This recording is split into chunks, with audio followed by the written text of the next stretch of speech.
Journeys Through SpaceTime by James Talisman. Epilogue. What does the future hold? The Isonian Empire. The night breeze felt good as Queen Nepherites lounged in the terrace chair. With the two moons shining brightly against her closed eyes, the Queen pondered the last few days. Thoughts of Thoran filled her mind as she reminisced on their special but too brief reunion. Still saddened from the loss, Queen Nepherites knew in her heart that she could visit Thoran within the void whenever she desired.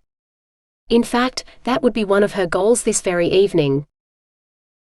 With Aman and the Illum leadership locked up in prison, Queen Nepherites contemplated the future direction of Isonia. This recent experience has shown me how important it is for the people of Isonia to learn how true reality is structured. Without true wisdom, the Isonian citizens can be led astray by religions such as the Illum. Armed with knowledge of the ancient wisdom traditions, the Isonian people can become beacons of light for the rest of our world.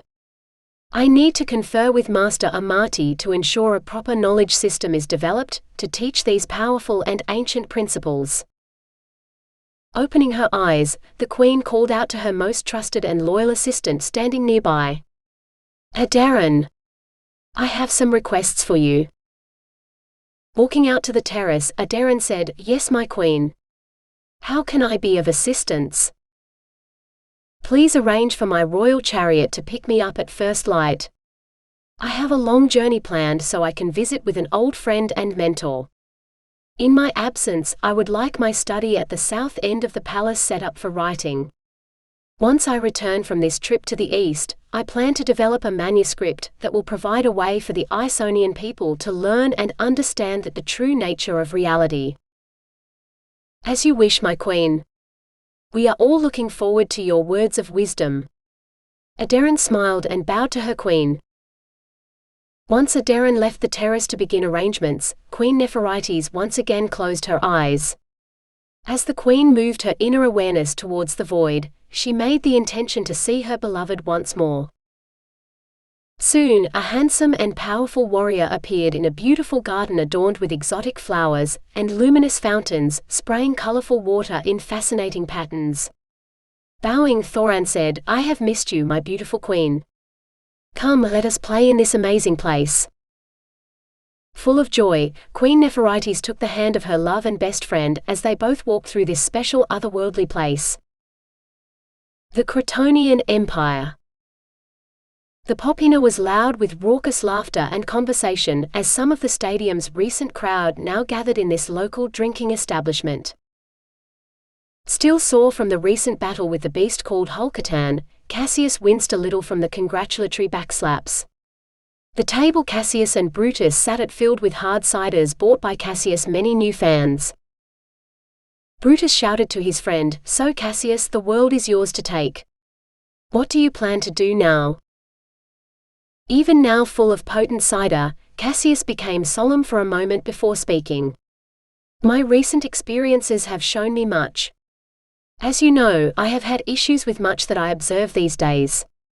The leadership of the Crotonian Empire has forsaken a majority of its citizens to appease and fill the pockets of the rich elite. As a recent slave myself, I now understand how wrong slavery is. Moving forward, I plan to do as much as I can to balance the scales. Pondering the powerful words just spoken, Brutus looked earnestly at Cassius and said, Your recent actions and words have moved me deeply. While I do not have your recent perspective, I have been thinking these same thoughts you speak of. If you will have me, I would like to join you on this new journey of discovery and justice. I am more than pleased with your offer, friend. I suspect this journey will be full of danger and frustrations as more is learned about the current system our government embodies. I would not want you to lose all the benefits now enjoyed as an elite guardsman for the Empire. I appreciate your concern, but I plan to follow you through any and all obstacles we may encounter. You are stuck with me now. Brutus clanged his tin cider cup against Cassius' cup. Cassius signaled to a young man sweeping the floor. The young worker eagerly walked over to Cassius. Yes, sir. How can I help the greatest warrior I have ever seen? Cassius handed the young man 2 gold coins and said, "I would like you to take these coins and purchase 2 horses set up with the best tack possible. Whatever is left over is yours to keep." "As you request, champion." "I will be back soon," said the young man before hurrying out of the pub. After the young man left, Cassius said to Brutus in a low voice, "We will head south in the morning. Based on my recent experiences and conversations with fellow slaves, I believe we will find men in these southern regions who are looking for change as well. Perhaps we can provide training and leadership to these soldiers for freedom. So we be off first thing in the morning. For now, let us drink and celebrate. To the future." Brutus raised his cup before downing the hard cider. Cassius smiled and nodded before taking a large swig from his cup. The Damion Province and Hydazito Prefecture. Staring at the headless body of Tazan lying in the dirt, the rest of the Incubusian clan was stunned at the sight of their newest leader now lifeless on the ground. Shocked at what had just transpired, the remaining shadow warriors willingly obliged when the injured Hirosho slowly climbed on the back of the mighty Harrison beast, and ordered them to open the gates. Giving the fierce creature an intention to return to his home village, Hirosho held on tight as the huge animal lunged through the gate and headed down the trail towards home. As he and the beast journeyed back to the village, Hirosho thought about his future. He grieved once more for the man who had taught him so much growing up. "I so miss you, father, and mother could have been killed as well. She will need me now, and I need to continue my father's legacy. I worry that something like this could happen again. I will talk with the village elders, but I think the young men of the village should be trained in the ways I have been. Together we can all protect the village if necessary. I must confer with Master Lyricus, but I feel that the true nature of reality should be taught as well." Once Hirosho and the Harrison returned and his wounds had been addressed, Hirosho got the blessing from the village elders and Master Lyricus to create a school to develop both inner powers and outer combat skills. Shortly after Hirosho returned to the village after serving justice to the powerful shadow warrior of his dreams, he was informed by the village elders that the truth of the second attack on the shogun had been obtained from Tazan's spy. A few months later, hammering away at the long piece of Talasaon metal, Hirosho sensed a foreign presence outside the workshop. Hirosho grabbed his sword lying against the forge's wall. "Who goes there?" "It is I, young warrior, your shogun," replied Shogun Laishido as he entered the workshop. Bowing slightly to Shogun Laishido, Hirosho asked, "How can I help you, sir?" "Word of your amazing school has spread across our lands and beyond. I am here to request your help with training my troops. With all due respect, my shogun, this time I cannot leave this place I will forever call home." "I fully understand, my young warrior.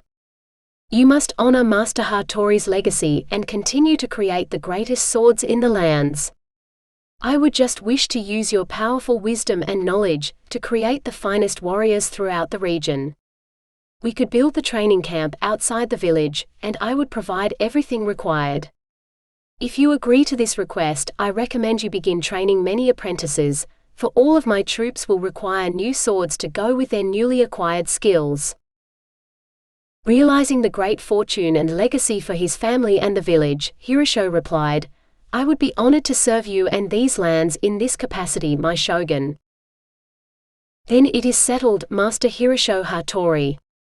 I will begin plans immediately," spoke Shogun Laishido before bowing deeply to Hirosho.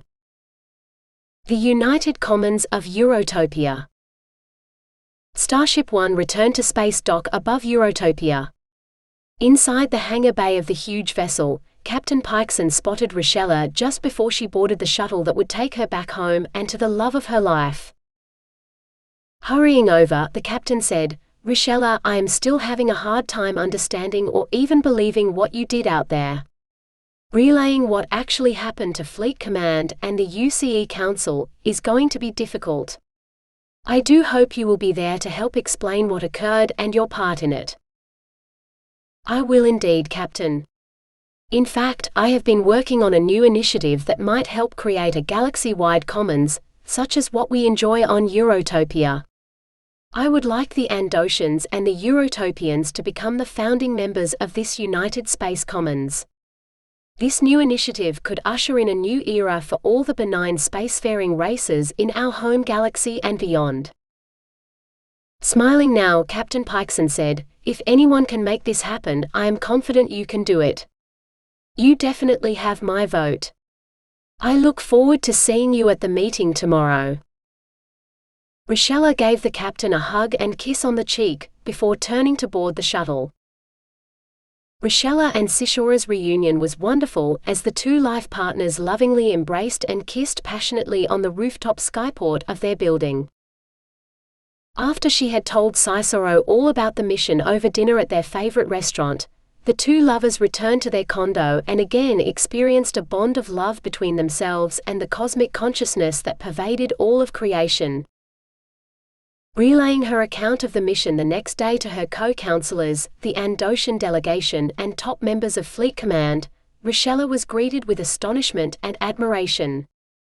Approval for the Space Commons initiative was unanimous after she outlined her plan to everyone. More meetings were scheduled to finalize all the initial details to begin implementation of the newly formed United Space Commons. Cuddling together that night on the couch watching virtual theater, Rochella and Sisoro watched as a powerful light began to emanate throughout the room, and a figure formed in front of them. A strikingly beautiful woman appeared from the light. "Rochelle, I am so happy to see you," exclaimed Rochella as she jumped up from the couch to embrace her mentor and guiding light. After Rochella introduced Rochelle to the slightly stunned Sisoro, he exclaimed, "How lucky can one man be to have two of the most beautiful women on the planet standing before him?"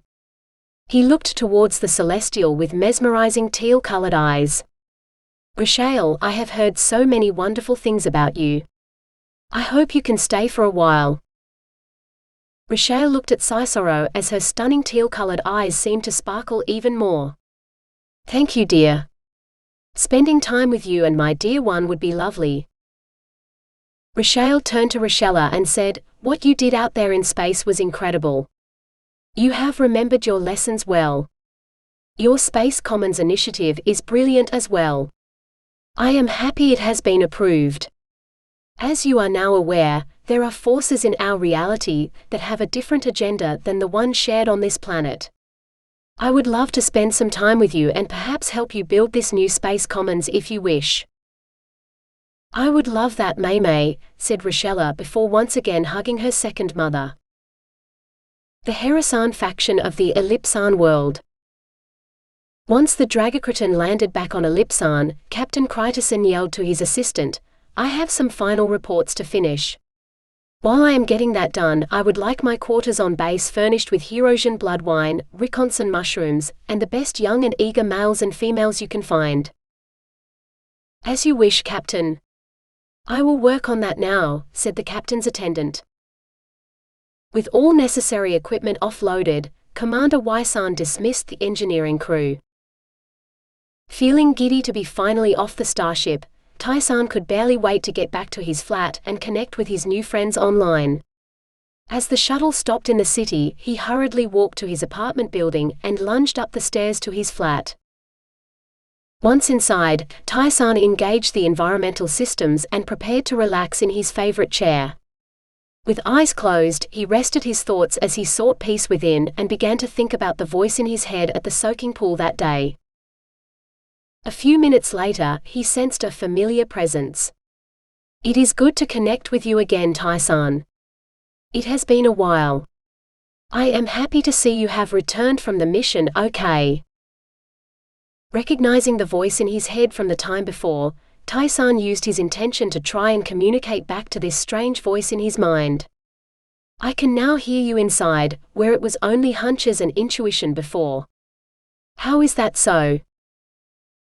Our level of communication has increased now after our meeting at the Great Hall of Wisdom. This was by your request when we talked at that time. As we discussed, I will only speak to you inside if that is your intention. This is amazing. You have been such a guiding force for me over the last year. Who or what are you exactly? I am glad that I have been able to assist you with your studies. Those of my kind have been called by many names, but perhaps the best answer is that I am your higher self. In essence, you abide in me as much as I abide in you. We are part of the same soul collective. My name is Xenon. I am now starting to remember some of our discussion in that spectacular room with the granite walls and luminous lighting. You told me that I should continue to seek out and join those who shared my views. I plan to do that this very night. That is excellent to hear, Tai-san. I have requested an old friend come and visit you and your group at your new headquarters. I know you do not fully understand now, but you will soon enough. I must leave to attend to other matters, but I am always available when needed. Thank you, Xenon, for all you have done for me. With the conversation complete, Tai-san slowly came out of the void of his mind and back to reality. Finished with his work and now disembarking from the spacecraft, Captain Kryterson smiled to himself when he thought about all the partying and debauchery planned for that evening. As he reached the bottom of the gangway, the captain was met by two huge members of the Ellipsan Elite Guard. What do you two want? I have important matters to attend to, shouted Captain Kryterson to the guardsman. The Ultimate Supreme has requested your presence and you will need to put these on, spoke one of the elite guards as he handed the captain a pair of hand shackles. Knowing any further objection to the Ultimate Supreme's orders would be pointless, Captain Kryterson grudgingly put on the handcuffs. With the cuffs now in place, one of the guardsmen hit the captain hard in the head with a metal staff weapon. The elite guardsman carried the unconscious captain to a transport shuttle. Inside a vast rock cave, Captain Kryterson hung in the air with chains attached to both his arms and legs. Waking from the blow, the captain had a massive headache and could feel blood dripping from where the staff had struck his head. What the fush is this all about? Yelled Captain Kryterson. So you are finally awake, you worthless lizard, spoke a huge booming voice as a 9-foot-tall and extremely muscular reptilian humanoid approached the captain hanging from the cave's ceiling. Ultimate Supreme. Your Majesty. What have I done to deserve this? Cried out the captain. You have failed miserably, of course. Failure will never be tolerated by me. You must now pay the price for your incompetence, barked the Ultimate Supreme as he made hand gestures towards Captain Kryterson. The captain screamed and groaned as parts of the flesh on his arms and legs began to peel away from his body. Almost on the verge of passing out from the pain, Captain Kryterson cried out, I beg you, Your Majesty, if you will stop, I promise to never fail you again, and I will do whatever you ask. Very well then. I have an upcoming mission to a tiny planet, in another universe. For this immensely important mission, I require all my lieutenants to be totally loyal and ruthless. If you can guarantee your fidelity to me and me only, I will consider letting you live. If you fail me again, the punishment will be far worse than what you have experienced this day. I will perform my duties just as you ask, Your Majesty. Very well then. The Ultimate Supreme waved his hands at the captain once more. While the pain would remain for some time, the captain was relieved to see his flesh return to its proper locations. Sitting in the chair, Tai-san could barely believe what had just transpired. I have a higher self, and I am part of a soul collective. That is interesting indeed. I must seek out others, as Xenon suggested. He jumped up from the chair and went over to his desk. Chatting with others loyal to the United Commons Project, Tai-san learned that the UCP had taken over an abandoned military bunker in the mountains of the Herasan faction's northern territory. Work had already begun on securing the site from detection and incorporating necessary fortifications. Tai-san's engineering and scientific background and his valuable weapons experience at the Space Command Research Facility would make him an asset for the UCP. After more discussion online, he was invited to meet the UCP group at the bunker site that weekend. The rest of the week seemed to move slow as Tai-san anxiously anticipated this new direction for his life. Riding the rail towards the old mining colony near the abandoned bunker, he watched out the window as the desert began to fade and large mountain ranges started to appear. At the shuttle train depot, Tai-san rented an electric buggy vehicle before heading towards the coordinates given to him by one of the UCP members. He got close to the bunker location and parked the buggy. Looking around, he was unable to make out any entrance. Staring at the mountain before him, Tai-san spotted 3 quick light flashes directly ahead. Walking towards where the lights had flashed, Tai-san watched in amazement as a massive camouflage door opened. Entering the room behind the opened door, Tai-san was met by a young Ellipsonian female. "Please follow me," hissed the young female as she led him down a passageway. Entering a room off the main passageway, Tai-san was awestruck as he observed the space. Huge displays hung on the walls as numerous desks with terminals filled the area. "Welcome, Tai-san. I am Lisson and this is Terrason." A young male Ellipsan greeted Tai-san and pointed to the young female who had escorted him into the main headquarters. Tai-san was excited as he met others from the UCP group. As his new friends welcomed him to the group, a strange glow formed on the other side of the room. Everyone watched in amazement as the glow got brighter, and a figure started to form from the light. Within seconds, an elderly Ellipsonian male stood before the group. Nodding to everyone watching him, the elderly being announced, "I know this may appear strange, but I am actually here to assist you all with your mission. My name is Master Zisson. I am excited to meet everyone and perhaps teach each one of you some very ancient wisdom concerning true reality." Southwestern Colorado. James and Jennifer Larson rushed over to give Matt, Julia and Dan big hugs as they came through the door from the underground parking garage. "Son, I was so worried when they lost track of you and Dan in Colorado. I'm so glad we were able to pick up Dan's tracker again at the airport in New York City," cried Jennifer as she held her son tightly in her arms. "I'm sorry, Mum, but Dan and I had to move fast. They were going to harm Julia if we told anyone where we were going. I'm amazed Dan let anyone put a tracker in him, but I'm happy he did." Matt looked over towards his big friend and smiled. "Julia, that must have been a scary experience. How are you feeling?" asked James Larson. "I'm feeling fine now, thank you, Mr. Larson. I was scared for sure, but your son taught me some Krav Maga defensive moves that came in very handy. I imagine that thug is still in pain from my kicks," said Julia before looking over at Matt and smiling. "That was quite the adventure. I don't know about the rest of you, but I'm starving. I hope you have some good beer down here too," exclaimed Dan while rubbing his stomach. "We have some of Colorado's finest brews. Let me go round some up. I'll meet you all in the dining area," Matt's dad said before heading down the tunnel. The kitchen staff put some sandwiches together for everyone, as they all sat down in the dining area with their beers, and began to talk about what had happened. Dan put his arm around his longtime friend.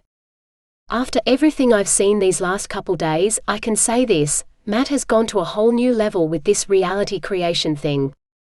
I watched this guy do some next level shit, that's for sure. I'm not sure how he is doing everything, but I'm sure glad he was able to."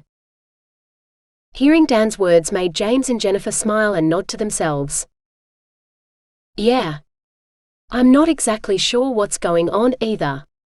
I just know it seems to be getting easier the more I do it. It definitely helped me save the love of my life and I'm grateful for that," said Matt before looking at Julia with love. "Me too."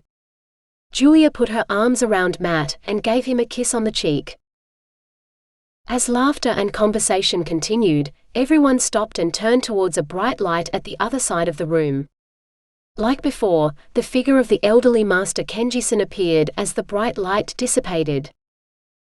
"Master, it is so good to see you again," said James as he bowed slightly to the elder man. "It is good to see you all as well. I am gladdened to hear that you three are safe now.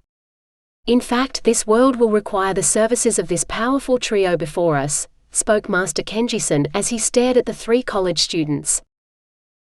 Master Kenji-san, please tell us what has transpired, a somewhat worried Jennifer implored. It has come to the attention of the Celestials that a powerful entity is currently in the process of developing a potent weapon capable of destroying this planet and all its inhabitants. Why does someone or something want to destroy Earth? Asked Julia. I know that this may seem strange based on some of the irrational behaviors exhibited by many of this world's population right now, but the simple truth is that this planet is a special place within the cosmos. Extremely powerful entities have wanted to take over this planet for eons of time and have, in fact, come close many times. As you all are aware, there are still elements with those same agendas. While planet Earth has indeed been under protection from cosmic threats for some time now, absolute law requires that these kinds of physical threats be countered by physical means through the efforts of actual inhabitants of the world at risk. Feeling at first doubtful concerning all this talk of Earth being in dire jeopardy, a strong intuition inside made Matt realize that what Master Kenji-san was saying was indeed the truth. So how will the three of us be able to help? Asked Matt. As I have mentioned in the past, you three have a bond that transcends time and space. With the unique plan proposed, the special bond you three share will be the best way to ensure success. For this mission to succeed, special training will be required as well. Due to the nature of the instruction required, it will need to take place in the mountains of the Himalayas. The Himalayas. Isn't that place really cold and inaccessible most of the year? Exclaimed Dan. As some of your world's legends have suggested, there are parts of the Himalayas that have a unique history concerning ancient wisdom. It is in these special valleys that incredibly vast and secretive knowledge and skills can be obtained by the right individuals. The Elder Master looked towards Matt. Matt, your distinctive past will become very important for this task, so you will lead this mission through time and space. He turned back towards everyone. Time is of the essence, so I recommend we get our special trio to Nepal as soon as possible. About the author. James Talisman is the author of the Journeys Through Metaphysical Fantasy Sci-Fi Adventure series. Books currently in the series are Book 1, Journeys Through Spacetime, Book 2, Journeys Through Timespace, and Book 3, Journeys Through All Creation. While more books are planned for the series, the first 3 fiction novels make up an epic fantasy adventure spanning the multiverse of space and time. Numerous characters and the vast array of worlds they inhabit, including modern-day Earth, make for grand exploits and breathtaking backdrops, as battles for how the multiverse should continue to unfold pit the story's heroes against formidable opponents. Unique concepts are also explored in each story as well. Together with completing a Journeys Through collection, volumes 1 through 3 box set, James has just started a non-fiction book that will discuss the ancient wisdom concepts featured in the fiction novels. In addition to exploring principles on how reality is formed and expanded, the writings will show the different levels of consciousness we all embody as we work to grow within. 4 movie screenplays based on the first 2 Journeys Through novels have been developed as well. Along with a new passion for bringing characters and their worlds to life, James enjoys mountain biking, walking in nature, and spending time with his family and friends. As an avid student and explorer of ancient wisdom traditions, he wrote the Journeys Through books to convey ancient concepts through the time-honored tradition of storytelling. As the first story progressed, James found a true joy in writing fiction and bringing characters and their worlds to life, and he plans to continue writing more stories.